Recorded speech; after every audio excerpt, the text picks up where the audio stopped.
I thought the norm was that married couples pool their incomes, am I wrong? Shared income and expenses are most common. However, each couple defines their own relationship and what works best for them. While me and the husband has separate accounts, the money is shared. It's all our money. We also know each other's PINs and passcodes so we can access each other's accounts if needed. My husband, however, doesn't care much for money. He doesn't have a lot of needs. I'm mostly the one who spends it. I pay the bills. I order groceries. I order stuff we need around the house. I even purchase new clothing for him when he needs it. I practically have to force him to spend money on himself, which is usually in the terms of a new video game to play. Hybrid. We pool a limited amount into some shared accounts for bills and mortgage and things. If someone buys a new pair of shoes, it comes from their personal account, etc. My money is my wife's money and vice versa. It's worked well that way. No situation is the same. So just find a way that works for both of you. All our money is pooled and has been since we got engaged 35 years ago. You have to trust each other. We talk about our money and spending. We make sure the other is okay with special purchases, and we figure out together the best time for them. Separate finances makes things easier for us. We split the shared costs evenly, save what we can on our own for bigger expenses down the line, which we also split evenly, and have our own money left over to do whatever we want with. My wife never tells me I spend too much on golf or hockey, and I don't care how many packages show up on our steps. Costs are covered. Savings exist. The rest is ours to do with as we please. Do whatever you like. But if you ever get divorced, depending on where you live, you'll find the law sees all of your money as existing in one big pot anyway. Even the "I had this before I got married" doesn't necessarily matter if you have co-mingle, which is super easy to do. Has your paycheck ever hit your personal bank account? Half that paycheck is your spouse's.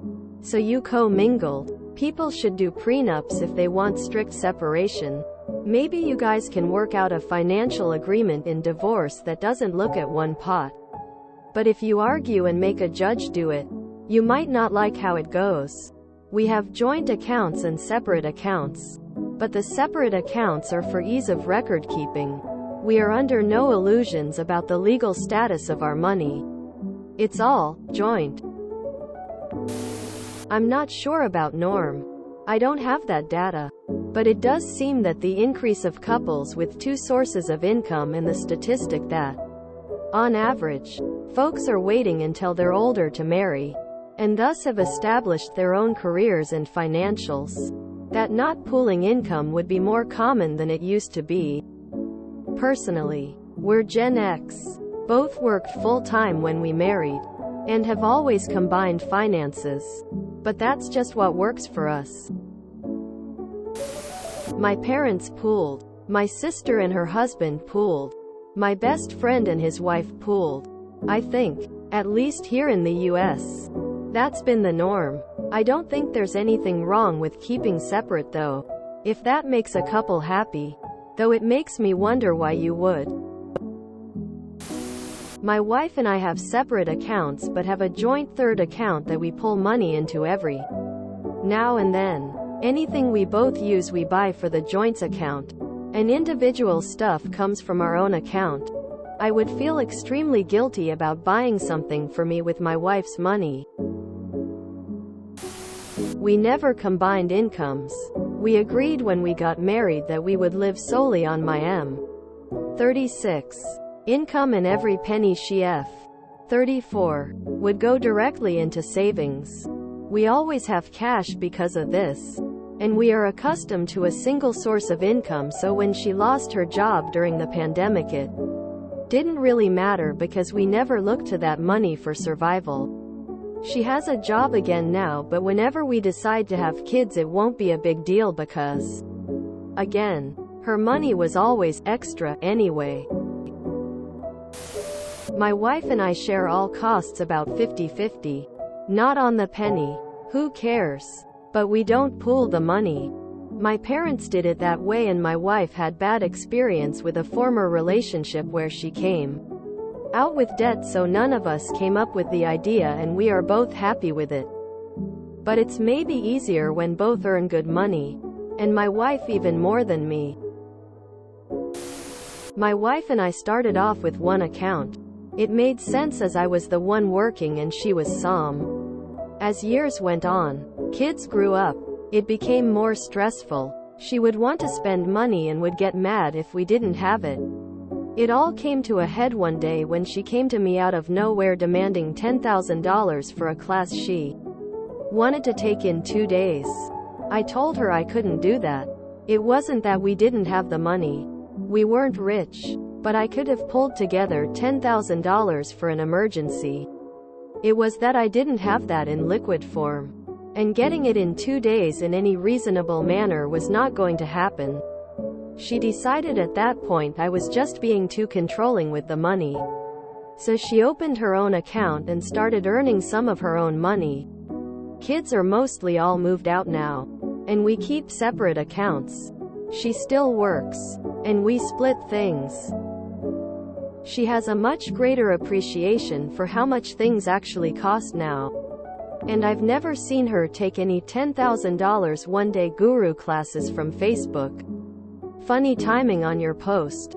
As we are actually on vacation with some of our kids this week, and it's the first time she's ever had to contribute on a vacation. I've always paid for them despite 78 years of separate accounts. Guess who is really curbing her spending this trip? $4 soda on the plane? OMG, I'm not paying that. Dessert at dinner? Looks yummy, but she will pass. Cute outfit. It's $80. Sorry, too much.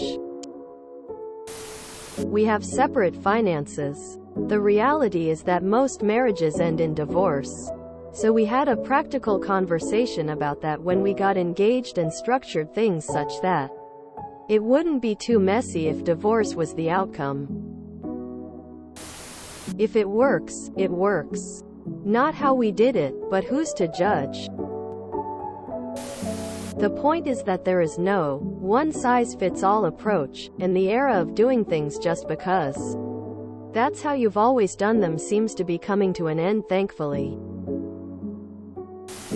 We have our own bank accounts that the other doesn't have access to.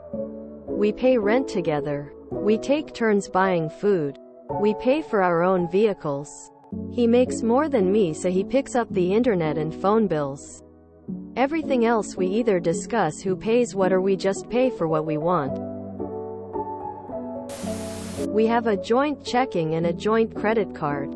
Any household bills, mortgage, insurance, both cell phones, both cars, etc. come out of that, and we both contribute into it 50-50. All gas and groceries and variables go on the joint credit card, and a preset amount gets auto-paid every 2 weeks out of the joint checking. That account is only static amounts in and out, so risk-free for overspending. We also have our own checking and savings and our own credit cards. If I want to get my hair done or he wants a new jacket, that's stuff we buy ourselves. And it doesn't affect the monthly expenses. We also buy each other gifts, etc., so it's a surprise and not on the statements for the joint lol. We both know all the amounts in all the accounts simply because I do the banking stuff and we talk about it, but it's set up that way. I pay for the house and cars. My wife covers what's in the house and cars.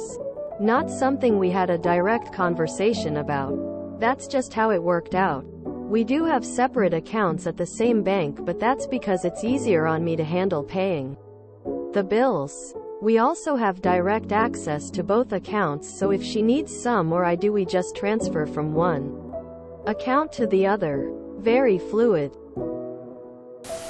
If you enjoyed this video, Please check out our playlists full of similar content. Epicaricast is like doom scrolling for your ears. Please like, share, and subscribe.